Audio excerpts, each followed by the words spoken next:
Hello and welcome. I'm Mr. Cole, and I want to thank you for stopping by. Today I'm here to talk about government and legislature. To be more specific, I'm here to discuss the parameters of initiatives and referendums. In today's video, you will be provided with basic definitions of an initiative and a referendum. You will learn how both an initiative and a referendum are created. I will compare the initiative and the referendum, covering the pros and the cons of the two. And last, I will explain how initiatives and referendums support the idea of direct democracy as outlined in the Arizona Constitution.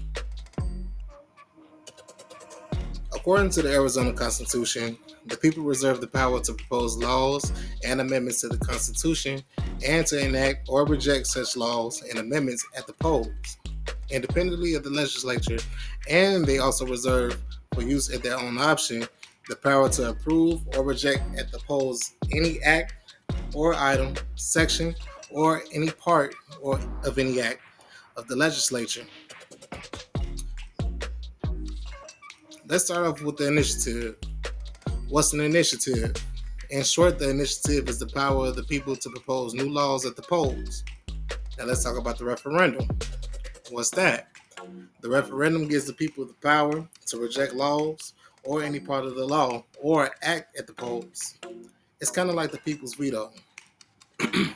Excuse me. For an initiative to be created, the person or organization creating a constitutional amendment must collect the signatures of 15% of the qualified voters in Arizona and send those signatures to the Arizona Secretary of State's office at least 4 months prior to the next general election. The person or organization creating a statutory amendment must collect the signatures of 10% of the qualified voters in Arizona to the Arizona Secretary of State's office at least 4 months prior to the next general election as well. For a referendum to be created, the person or organization starting the petition must garner 5% of the voters or 5% of the number of voters that cast ballots at the last election within 90 days. One major plus about initiatives is that it allows the voice of the people to be heard and allows for a more hands-on approach to law.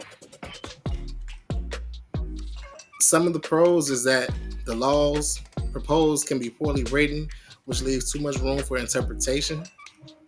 Another downside is that it doesn't leave voters much time to vote, and with so many initiatives that can be approved on the ballot, it can become overwhelming with so much information to process. It's like it's so much to look at, you don't know what you're doing.